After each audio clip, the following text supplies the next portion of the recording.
রোহিঙ্গা ইস্যুতে প্রকৃত পরিস্থিতি ও নিরাপত্তা সংকট কূটনৈতিকভাবে বিশ্বজুড়ে তুলে ধরতে পারছে না বাংলাদেশ। রাজধানীতে এক সেমিনারে মন্তব্য করে আন্তর্জাতিক সম্পর্ক বিশেষজ্ঞ মানবাধিকার কর্মীরা বলছেন, রোহিঙ্গাদের জন্য সীমান্ত পুরোপুরি খুলে দেয়া কিংবা সম্পূর্ণ বন্ধ করে দেয়া কোনোটাই যৌক্তিক নয়। প্রয়োজনে এই সংকট সমাধানের উপায় বের করতে বাংলাদেশকে একটি আন্তর্জাতিক সম্মেলন করার তাগিদ দিয়েছেন তারা।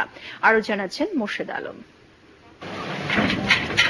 গত ৯ অক্টোবর সন্ত্রাসী হামলায় মিয়ানমার সীমান্ত পুলিশের ৯ সদস্য নিহত হওয়ার পর থেকেই অবর্ণনীয় নির্যাতনের শিকার হচ্ছে দেশটির রাখাইন প্রদেশের রোহিঙ্গা মুসলিমরা।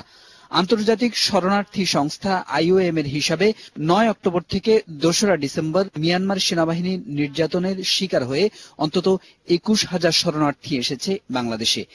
এখনো প্রায় প্রতিদিনই নাফ নদী হয়ে বাংলাদেশে ঢোকার চেষ্টা করছে নির্যাতিত অসংখ্য রোহিঙ্গা।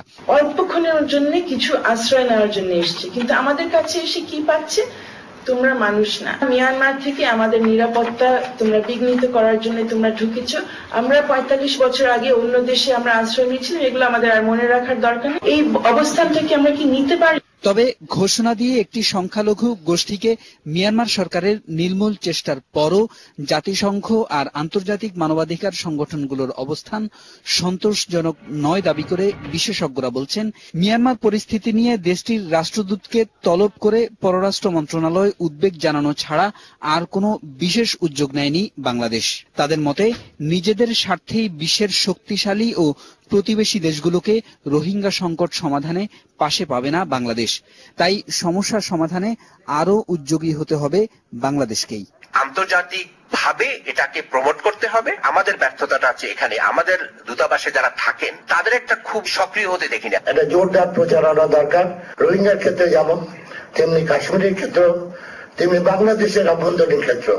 লাতিন আমেরিকা থেকে আফ্রিকা প্রত্যেকটি অঞ্চলই নিজেদের জন্য আলাদা মানবাধিকার সনদ তৈরি করলেও এশিয়ায় নেই। তাই আঞ্চলিক সংকট সমাধানে এমন দলিল তৈরি করতে এ অঞ্চলের সরকারগুলোকে একমত হওয়ার পরামর্শ বিশেষজ্ঞদের। মোর্শেদ আলম, ATN বাংলা, ঢাকা। সংবিধানের সাথে